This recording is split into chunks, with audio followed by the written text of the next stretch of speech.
राधे राधे। महाराज जी, मैंने 1-1.5 साल पहले ब्रह्मचर्य के बारे में प्रश्न पूछा था। आपके उत्तर ने मुझे बहुत प्रेरणा मिली। आपकी आज्ञा से मैं रोज वो उत्तर सुनता हूँ और पालन करने का प्रयास करता हूँ। इस उत्तर में आपने कहा था कि मन विषयाकार हो जाता है। 5 इंद्रियों के द्वारा भोगों में प्रवृत्त होने में ये मन का स्वभाव है। उस स्वभाव को जो रोक सकता है वही ब्रह्मचारी है। महाराज जी, मन की ये विषयाकार वृत्ति क्या होती है और इसको कैसे रोका जा सकता है? जैसे आपने जो देखा है इस अवस्था में, जो सुना है भोग संबंधी बातें, कुछ तो दिमाग में है ही ना। और पूर्व संस्कार में हम अन्य शरीरों में रहे तो हमारे संसर्ग संस्कार बने हुए हैं काम के। अब जैसे उनको जागृत करना है काम के, तो कोई मित्र आपको बताया काम संबंधी कोई बात, या मोबाइल में आपने देख ली, या कोई ऐसी बाहरी क्रियाएं देख ली, अब वो आपके काम अंदर संस्कार को जागृत करेंगे। तो अब आपके मन में वही चिंतन होगा, मैं इसे कैसे भोगूं, कैसे इस सुख को प्राप्त करूं। वो है वासना में मन, वो है तदाकार मन उसी काम में। और जहां काम जागृत हुआ तो फिर आप किसी न किसी क्रिया में उतरेंगे, और जब क्रिया में उतरेंगे तो नवीन संस्कार बन गया, फिर संस्कार से संकल्प, फिर संकल्प से संस्कार, वो फिर गंदा होते होते भ्रष्ट हो जाता है। हम पहले ही संस्कार को रोके। जहां हमारा मन किसी दृश्य को देखे हुए, किसी बात को सुने हुए, या किसी क्रिया को, तो हम वो जब हमारा मन तदात्म होने लगे उस समय राधा राधा राधा राधा राधा उसकी सुने ना, वो सुनाएगा आपको, वो दिखाएगा आपको, वो संकल्प बनाएगा, उस समय सुने ना राधा राधा राधा राधा राधा राधा राधा, वो डिलीट हो जाएगा, वो नष्ट हो जाएगा और हम बच जाएंगे। हमें कुसंग से बचना है, हमें मोबाइल की गंदी बातें देखने से बचना है, वो बच्चे जो गंदी बात करते हैं, गंदी बात सिखाते हैं, उनसे बचना है। तो हमारे मन में जो अभी गंदे संस्कार हैं उनको हम नाम बल से नष्ट करेंगे। जो आपको नाम प्रिय हो वो उस समय नाम जोर जोर से जपिए, कीर्तन कीजिए, क्योंकि मानसिक अभी स्थिति बच्चे हो तो जोर जोर से कीर्तन कीजिए जो आपको नाम प्रिय हो। कौन सा नाम प्रिय? हम तो अभी हरे कृष्णा। हाँ, तो जोर जोर से नाम कीर्तन शुरू कर दिया।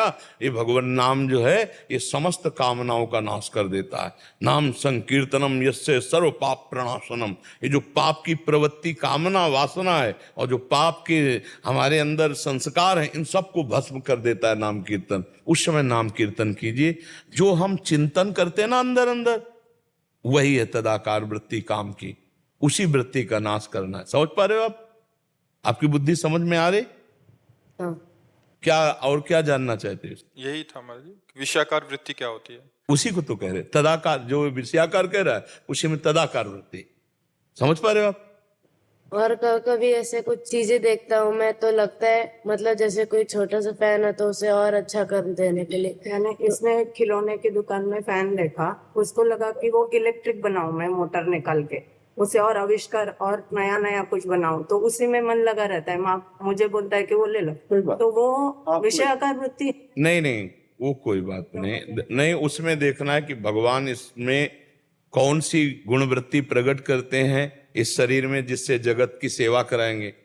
अब मान लो बालक ही है और उसके अंदर आ रही, तो उसका सहयोग करना चाहिए। वो विषयाकार नहीं। भगवान क्या क्रिया कराना चाहते हैं इससे, जगत मंगल में क्या बनाना, एक वैज्ञानिक बनाना चाहते हैं, एक नेता बनाना चाहते हैं, एक समाज प्रिय व्यक्ति बनाना चाहते। ये तो अभी पौधा है, ये कौन सा रूप लेगा तो उस पर हम नहीं जाते। हम गंदे आचरणों को रोकने पर जाते हैं। अगर ये पढ़ाई में पढ़ रहा है, विज्ञान में जाना चाहता है, उसका सहयोग करना चाहिए। पर वो विपरीत गंदे आचरणों में जाना चाहता है, उसको स्वयं आप रोकिए और उसको आप भी सहयोग कीजिए। हम धन्यवाद देते हैं, आप माता हैं और आप उसको मित्रवत, आपको मित्रवत अपनी माँ से अपनी बातें करनी चाहिए और आपको मित्रवत इसको उपदेश देना चाहिए। करता है। हाँ। संगति एकदम अच्छी है। हाँ। और बाहर जाता नहीं था। हाँ, इससे बहुत लाभ मिलता है। आशीर्वाद बदल नहीं, गृहस्थी में भी संत होते हैं। अगर आप इस वेश में भी रहो, अच्छे आचरण करो, समाज प्रिय व्यक्ति बनो, ये भी तो अच्छी बात है ना। जरूरी थोड़ी कि भेष धरने से ही हम संत हो जाएं। संत लक्षण होते हैं। तो आप अपनी माँ से शेयर करते रहो, जो आपके अंदर कोई भी स्फुरणा हो, और आप मित्रवत सुनकर, डांटने की जरूरत नहीं, उसे समझाने की जरूरत है। आज यही हो रहा है, माता पिता अपने बच्चों को समय नहीं दे पा रहे, और बच्चे इतने भयभीत होते हैं कि माता पिता से अपनी बातें शेयर नहीं कर पाते। ये अवस्था होती है बनने और बिगड़ने की।